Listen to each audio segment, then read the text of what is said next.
Welcome to TRAFFIK Talks. I'm Adam McCabe, content producer here at TRAFFIK. Our topic today is the coronavirus crisis and the healthcare industry. Let's meet our panel.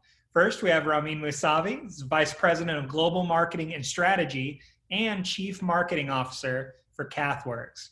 Ramin is a dynamic healthcare executive with a proven track record of building high-performance teams and is responsible for the development and execution of the global strategy for Cathworks. Good afternoon, Ramin. Hello. Also joining us today as host, we have President and CEO of TRAFFIK, Anthony Trimino. Hello, Anthony. Hi, Adam. Hi, Ramin. Thank you for joining Hello. me. I'll just kick us off. We've all been affected by this global crisis in different ways. Specifically, as it pertains to you and your business, how has Cathworks been impacted by this global crisis? And even a layer deeper, the clients that you serve? Good to be with you guys, and thank you for having me on. I think this is one of those situations that it's a true pandemic touching everyone's life. So we are not only are touched by this personally, but we are also impacted professionally. Our call point are hospitals and cath labs in the hospitals. One of the first things that got impacted as a result of COVID was elective procedures and clinical trials. So we are impacted that way. Those procedures were put on pause, and the access to the hospital setting for our field team, sales and clinical team, was also impacted. We for a good few weeks we saw no activities outside of emergency cases. So very, very disruptive and pretty immediate impact. It has one of those things that I think nobody anticipated.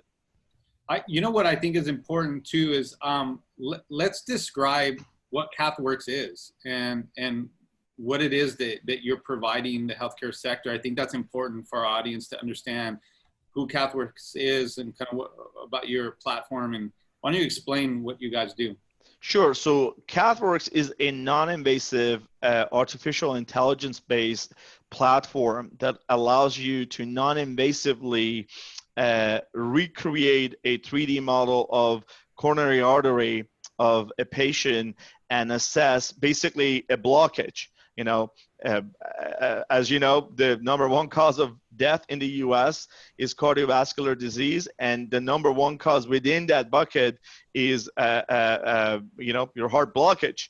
And what our technology allows physicians to do is to envision the entire heart and see where the blockage is taking place, is an alternative and non-invasive, risk-free alternative to existing invasive catheters that go inside the artery and measure the blockage. That's what our technology does. Yeah, and as an agency partner, we've had the opportunity to see kind of how your platform works. We've worked together for some time. So I wanted to give that foundation to the people listening because it's incredibly innovative and it's disruptive in the industry. And I think it's pretty profound, and people should look you guys up and get more information and really dive deep into the technology.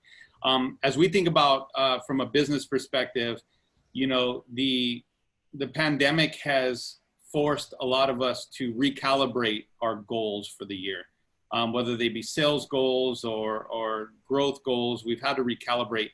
How has the crisis forced you to have to recalibrate your goals? Like, what has changed with regards to how you would view a successful 2020 and how have the goals changed for your clients as well? The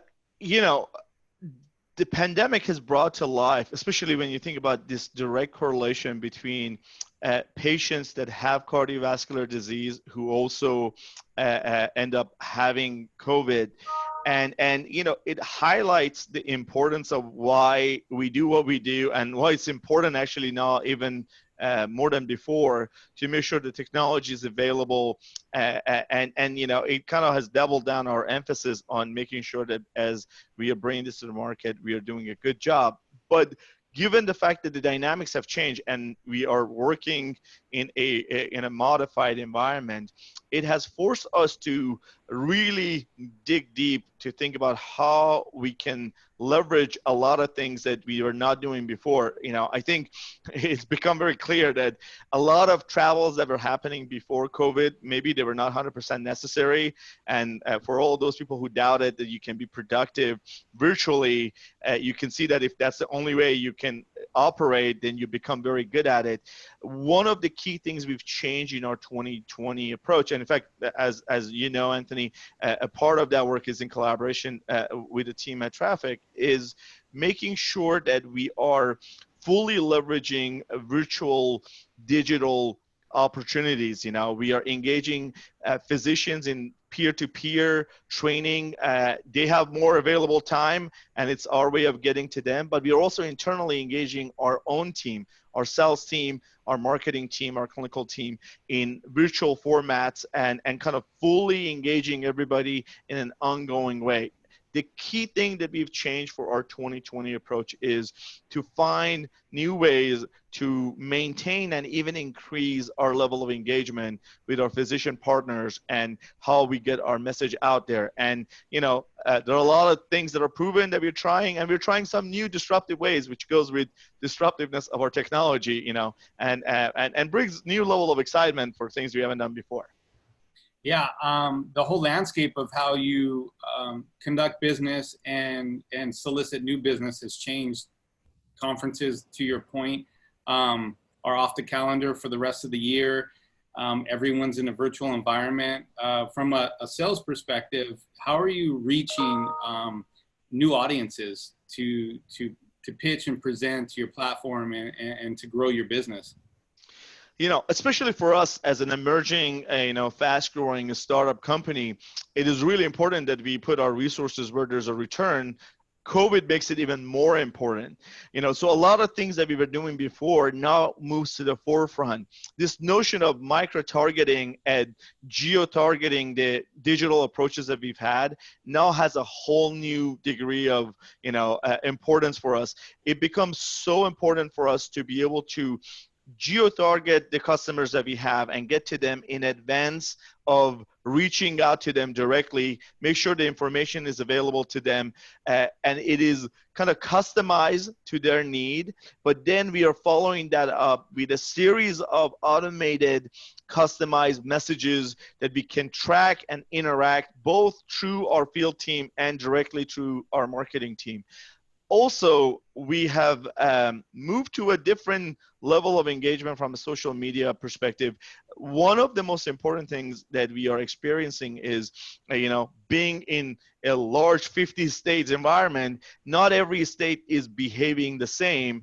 It is really important to know where it's opening up, how fast are they opening up, and then react to that. So we are leveraging real-time information we are gathering through, social media to repurpose and quickly, proactively target our efforts.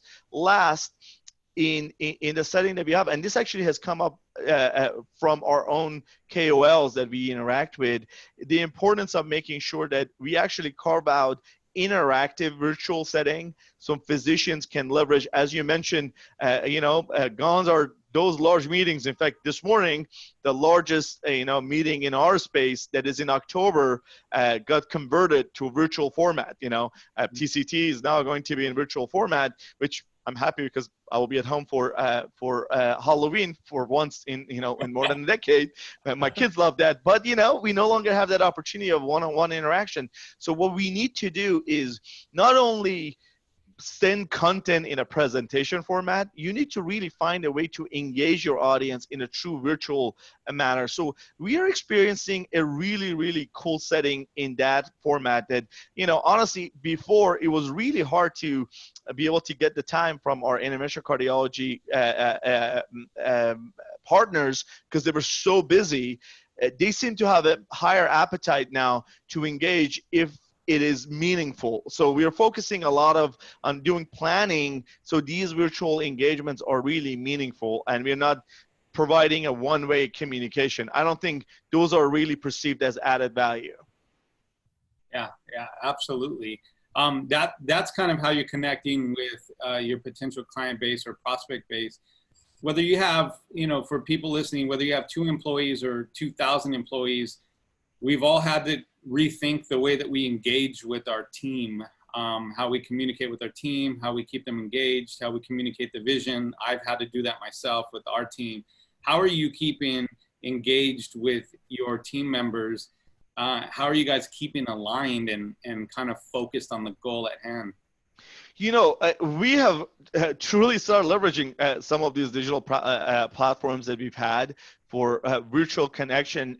We've moved to this world that obviously we are at home, but we are all at our desks, in some way or shape. Your home office is where you set it up.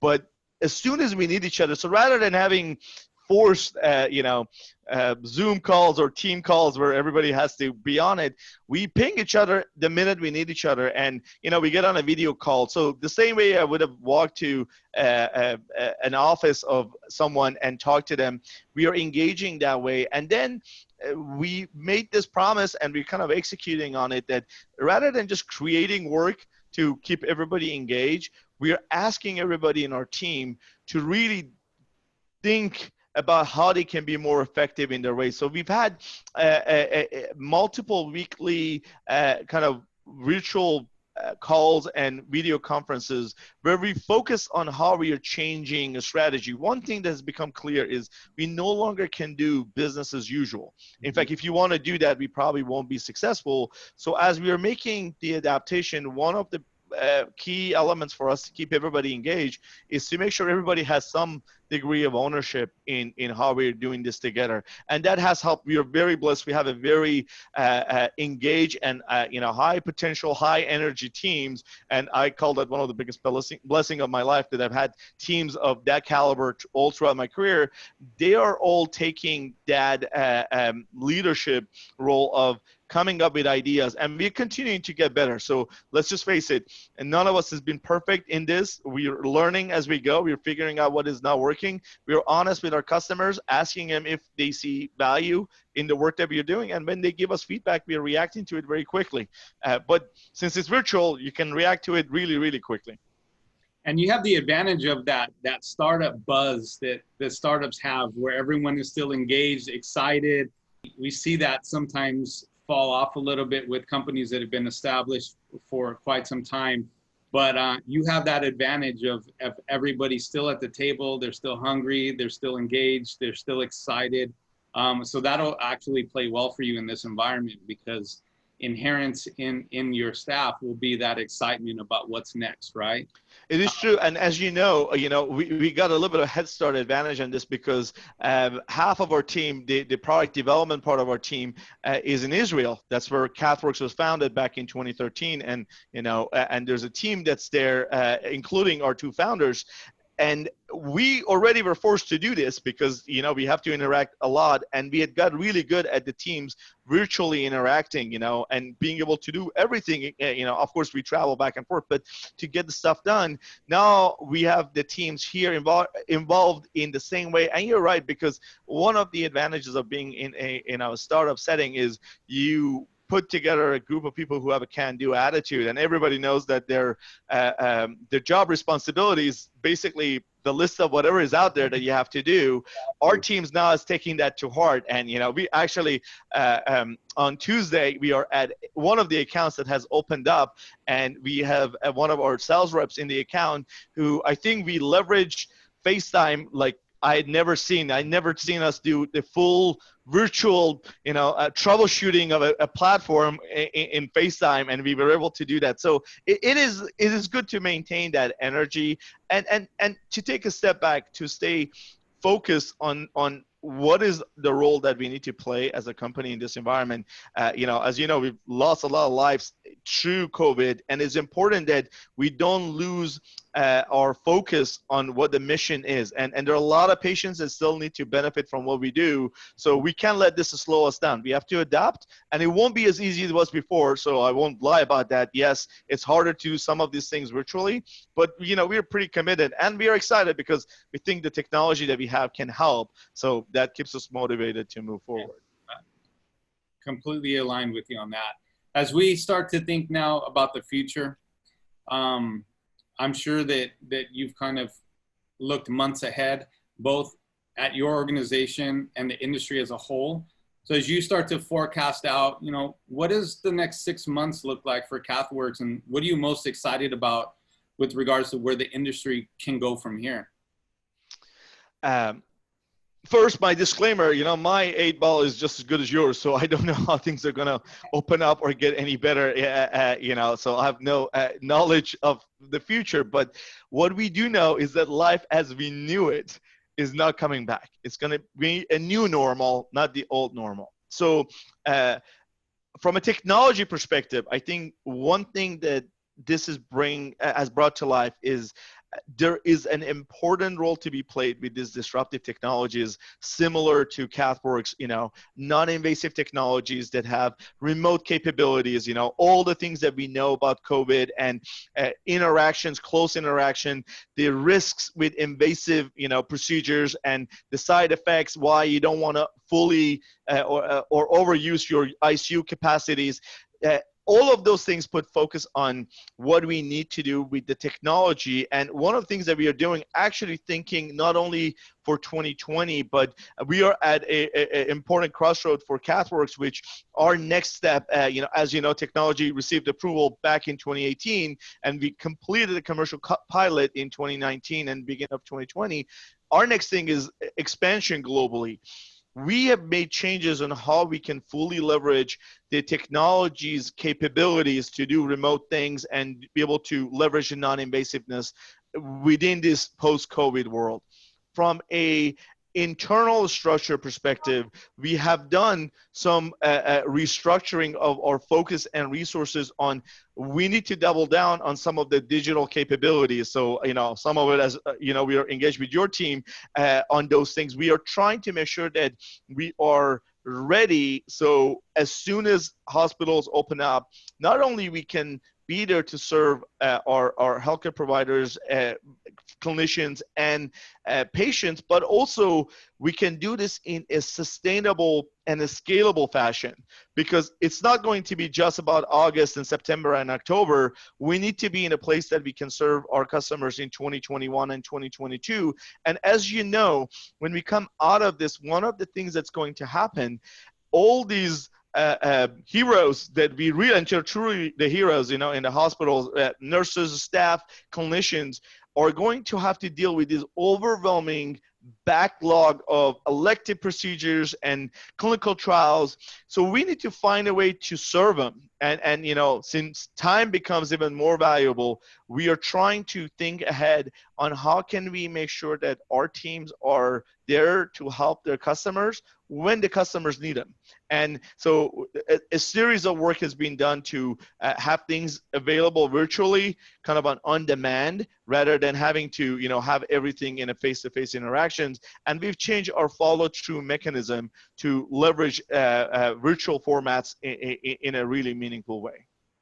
Yeah, I think you guys are on the eve of some explosive growth. There's going to be pent-up demand. A lot of those elective procedures that have just been postponed, there's going to be a huge surge, a huge demand. So it's good that you guys are anticipating that, thinking about it, preparing for it. I'm actually excited about what your 2021 is going to look like. It's going to be pretty amazing. You guys are doing great work. So thank you for spending some time with us, for talking a little bit about what you guys are experiencing now, but really kind of how you look at the future. And you're right, we can't predict it, but we can prepare for it. So sounds like that's what you guys are doing. And we're happy to walk alongside you on this journey. So I really appreciate that too, Anthony. And thanks for having me on. And I appreciate what you and your team are doing. A lot of things that I think you guys for a long time have been pitching as the future is now here. So I think it's important for us to have an open mind as an industry, actually, to think about creative ideas that can change not just the trajectory of where we are going, but being more effective at what we are doing. And, you know, we feel pretty blessed for having the team that we have and all the partners like you and your team that we have along the journey. Awesome. Well, thank you. We feel the same way. Thank you very much. And thank you for your time. Absolutely. You guys stay safe. You too. Ramin, thank you so much for your time. Adam. That's all for today's Traffic Talk. Thanks again to our panel for joining us today. And if you guys have any questions for our panel, would like to work together, you can find us online at wearetraffic.com. We'll see you on the next Traffic Talk. Take care. Thank you.